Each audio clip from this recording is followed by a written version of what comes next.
What I'm going to do now is actually give you an overview of the project and really set the scene going. So, we've already said, what the project is about. Chris Noyce is here now, so I can formally thank ESRC and EPSRC for funding the project. We had three objectives. We wanted to look at the impacts of the communities, on changing behaviors at both household and community levels. We wanted to look at effectiveness of the interventions, whether they really achieved real carbon energy reductions, and success in bringing about change. But the point to note is that we wanted to look at changes in energy use at the community and household level. So our focus has been on community-led household interventions. So please look at the conference within that boundary, so to say. What is the context of the research? Why did we really focus on communities? Yes, one reason was the program that we, with a call to was called Energy in Communities, obviously. But, why was the program set out, really? I think that one of the reasons was, going back into 2009 when the Department of Energy and Climate Change had a low-carbon transition plan out, and they noted very clearly that collective action is better than individual action. And they said in the first few pages that we often achieve more acting together than as individuals. And I think since then, the low-carbon community sector has really flourished. There are now, according to the Community Energy Strategy, over 5,000 groups in the country. And growing, probably more as I speak. So it's a quiet revolution that I usually say. Probably that's no longer quiet. The community groups are regarded increasingly as agents of change. They offer a complementary route to achieving local carbon reductions. And most importantly, they are seen as trusted messengers, and that's quite important. They have, a multifaceted approach, combining behavior change with energy savings. And they do understand some of the contextual factors, which I think some of the energy suppliers, national government probably struggles with in understanding, that context. And that all helps in shaping individual behaviors. But despite that, there is growing awareness now by our project and other projects as well, that despite all this, there is a lack of robust monitoring and evaluation of the outcome, impacts, and value that's added by these communities. And it is important that this is done so that the evidence can be provided and this action can be scaled up probably much more to what it is. And that's really where the project came in. We actively worked with 6 communities, and I think this is worth saying that these 6 communities that we worked with were in place at the time of the proposal. So, we didn't go look for them after we had got funded. They almost helped us, with the proposal itself. The 6 communities are Sustainable Blacon in Chester, Hook Norton Low Carbon in Oxfordshire, Avala Mentawai in Wales, Eco Easterside in Middlesbrough, Kirklees in Huddersfield, and our very own, Low Carbon West Oxford, close to where we are now. 4 out of them had community-led models for delivery, so they were led by the community group. One of them, Eco Easterside, had a very successful partnership approach with the city charity. Kirklees had a multi-agency approach, essentially led by Kirklees Council, which was again quite successful. Most of them, or 2 of them, were urban, other 2 suburban, and we did have 2 rural communities as well. So there was a good mix, of not just, in terms of geography, but also in terms of delivery and the type of communities that we were working with. Interestingly, 4 out of 6, were communities of disadvantage, and that's really interesting to work with, given that fuel poverty and other goals are becoming really critical. Another community was in the middle income, and then we had 1 as an affluent community. So again, a good mix there. In terms of interventions that were funded through Low Carbon Communities Challenge, mostly all of them had some form of community renewables, either on community buildings or wind turbines, or plan to have one. Most of them had generation technologies, at the household level, heat pumps or solar PV. Solar thermal. Most of them had fabric improvement, measures, insulation, glazing. But most importantly, all of them had behavior change interventions, whether that was, through workshops, through energy displays or, learning and action groups. So it was a mix of interventions, that we were studying, and that's where really, the interest started. Just to mention the Low Carbon Communities Challenge, it has already been mentioned, but I think what was important was that in this challenge, or this program, there were 22 communities funded, and they had to have a mix of activities between low carbon technologies and behavior change. They were quite diverse projects, but they had three characteristics. They were area-based, they had an integrated package of measures, and they were using the social norms nudge approach. So they were using the sociological models for bringing about change. And we studied 6 out of these 22 communities. What were we trying to find out? First, we were trying to establish the roles, capabilities, and limits of the low-carbon communities. We were trying to explore the influence of community-based learning for stimulating further energy and carbon reductions. We evaluated in significant detail the effects and impacts of community-based improvements on and behavior change initiatives on energy use and environmental conditions. And behaviors as well. We tested quite a few techniques for visualizing and communicating energy feedback. And this is a whole range. We started off with displays only, the energy displays, and tested quite a few. We then looked at the role of social networks in promoting or suppressing these energy messages. And then finally, and most importantly, we investigated how low-carbon communities can monitor and communicate their own effectiveness and at energy demand reduction and learn from their work, because that's really what is quite important that comes out of the project itself. How did we research this? We essentially had an action research-based approach, which operated at the community level through organizations of community events and focus groups, and also at the household level through energy display libraries, and at the community level, energy display trials at the household level, and also having remote monitoring systems installed in houses. We complemented that by having a monitoring and evaluation approach, both at the community and household level, which combined social methods with technical methods.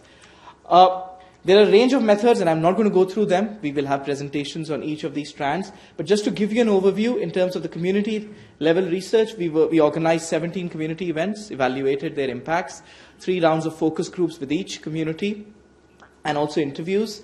We used publicly available data to find out the impact in terms of carbon reduction of the wider local area and combine that with carbon mapping, and also longitudinal data at a household level.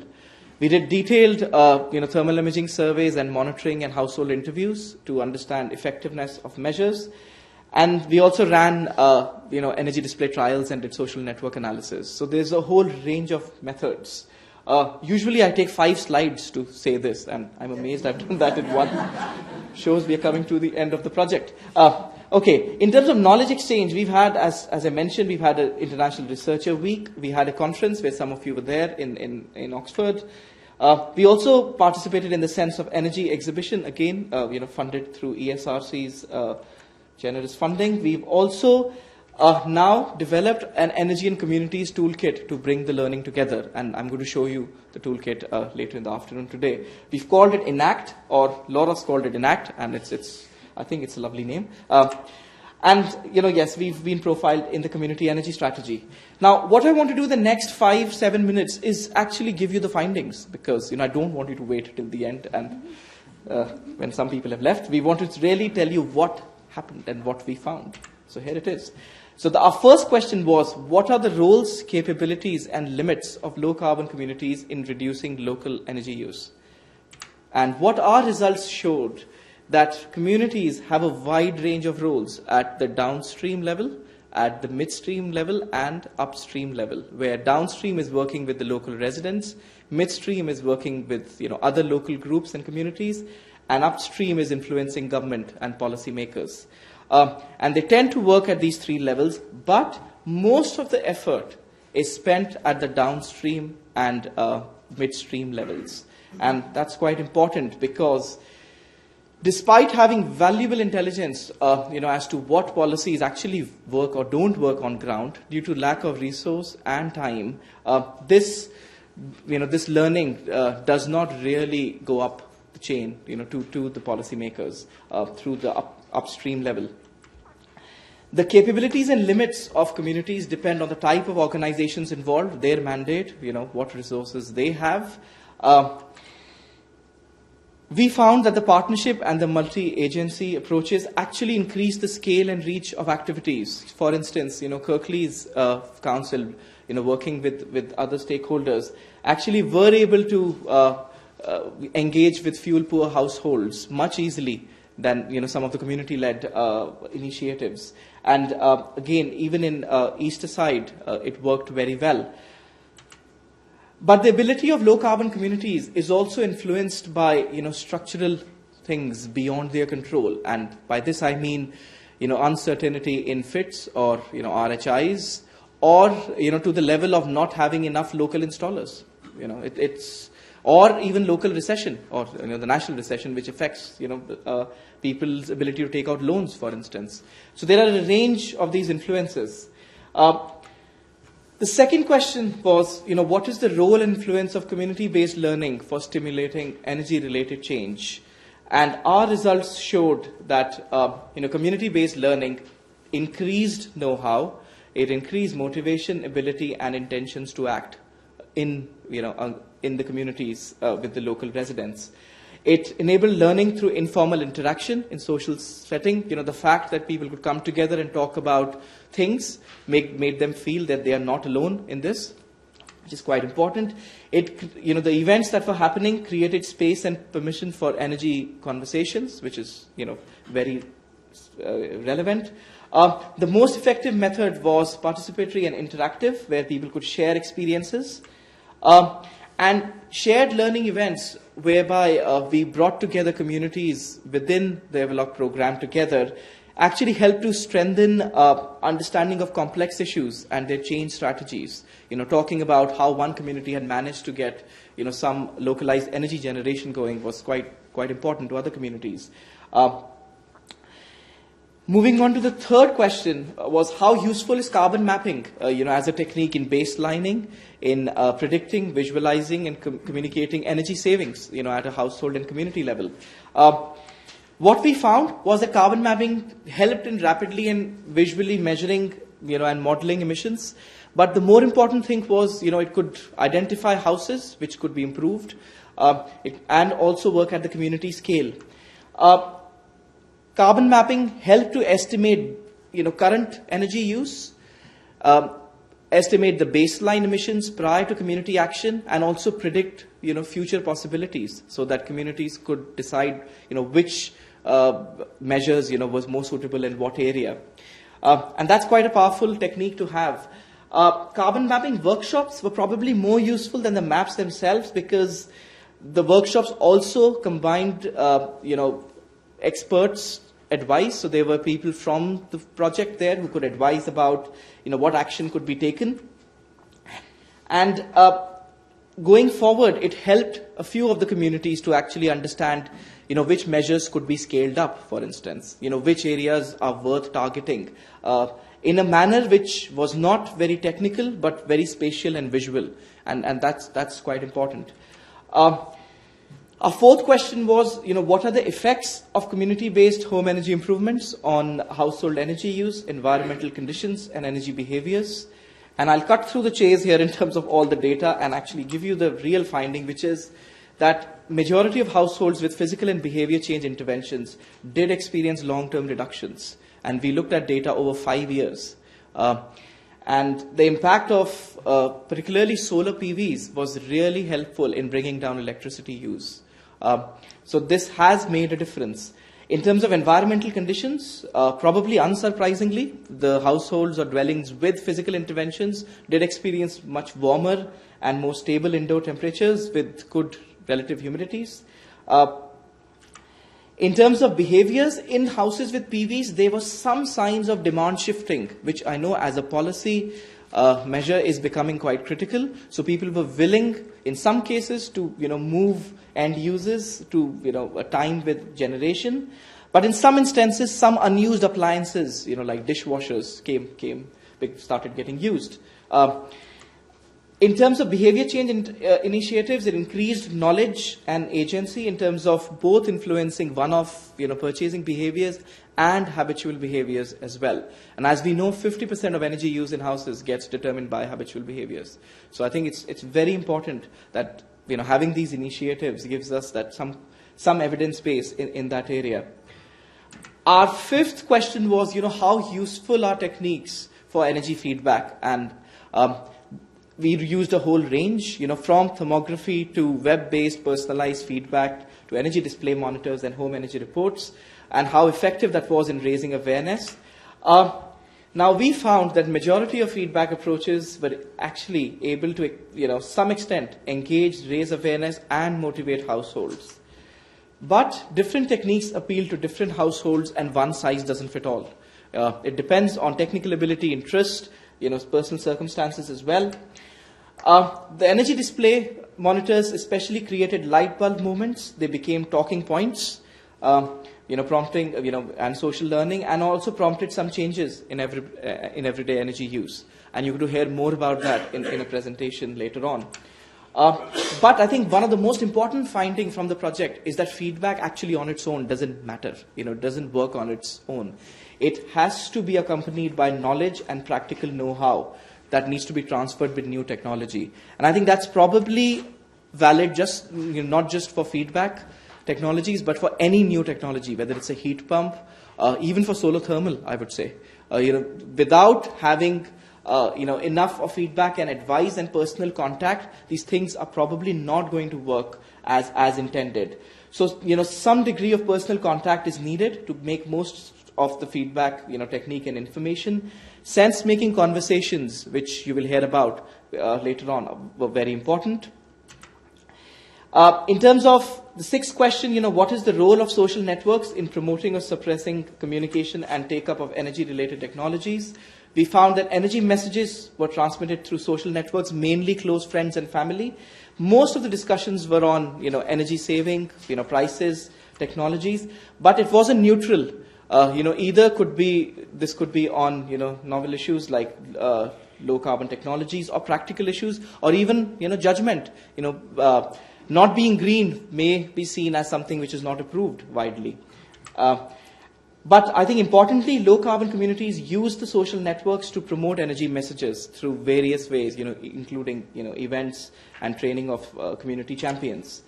And our final question was how can low carbon communities best monitor and communicate their own effectiveness? And from Evolok, we found that the annual reflections through the focus groups worked very well, not just in reflection, but also in terms of group cohesion.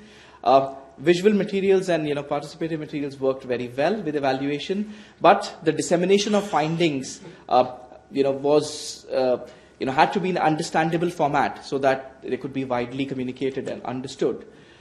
Going forward, for low carbon communities to be actually involved in evaluation, it is important that they are actually involved right from the beginning in the design of the monitoring and evaluation, so that there are enough opportunities to learn and reflect. We found that action research as an overarching approach is a useful approach, but there are issues in terms of time and resource which needs to be considered. I think we were reasonably successful. We took account of some of that. I wouldn't say that we were completely successful. We did require a lot of engagement with the communities, and I think finally support from academics and other skilled M&E mentors is important as we start to evaluate this over time. So not just over 3 years, but maybe 5 to 10 years. And I think it's important that that long-term evaluation is undertaken so that we can build an overall picture of impacts and outcomes. But before I end, I think the question that everybody or some of you will ask is, so what? What are the implications of this for policy and practice? And I think it's important to say what we found as the implications for policy and practice. I think broadly, I would say that our results support the ideas in the community energy strategy. I know we'll be joined by Will later on, and we can discuss this.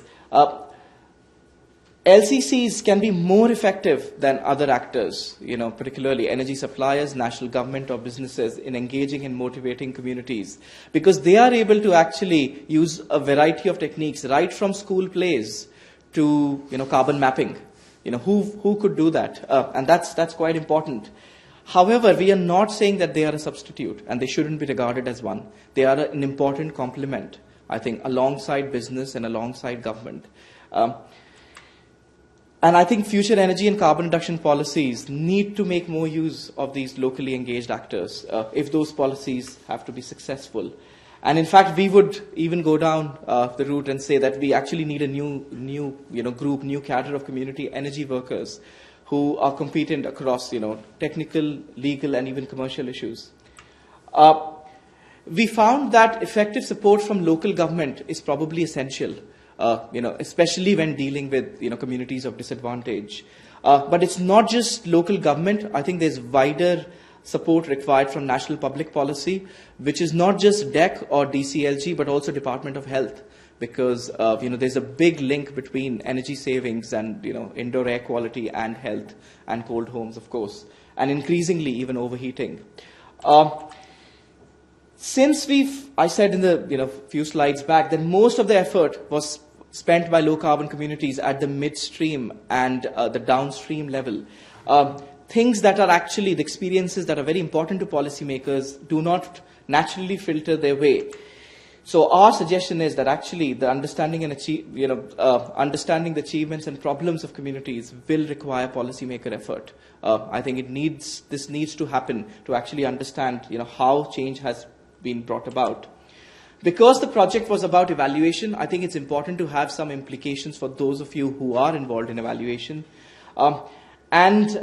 Quantifiable metrics, for instance, focusing on energy and carbon are important. I'm not saying they're not, but they do not give the whole picture, because community action is, more about other things as well, about creating, low carbon economy, or, having social cohesion, and, having community pride, for instance. And they cannot be measured just by energy and carbon alone. The other thing about evaluation to note is that most of the communities are interested in using evaluation to improve their own activities. So, it's the difference between measuring, as a formative evaluation versus measuring past performance, which means that evaluation goals and processes need to be reassessed in line with different stakeholders and their needs. And that's quite an important find, I think, because many of these evaluations do take place regularly. The other important find that the project has had is that LCC activities tend to include multiple measures which tend to occur over long periods of time, and to be honest, with imprecisely defined groups of people, which is probably the intention of community action, which actually raises a concern that very precise evaluation techniques which use defined control groups, are they feasible or probably desirable? I think it's important to consider that in line with what we found. And then I think finally, from our side, as we said, action research-based monitoring and evaluation approach is probably more useful given its involvement with communities, provided there's more access to longitudinal data, probably data over 5 to 10 years, and of high granularity, so street-level data, not just lower-layer super output data. And I think that would be quite an important suggestion for us, for both practitioners and policymakers. So I'm probably going to stop here and invite Ruth and Joe to talk about the community bit. Thank you.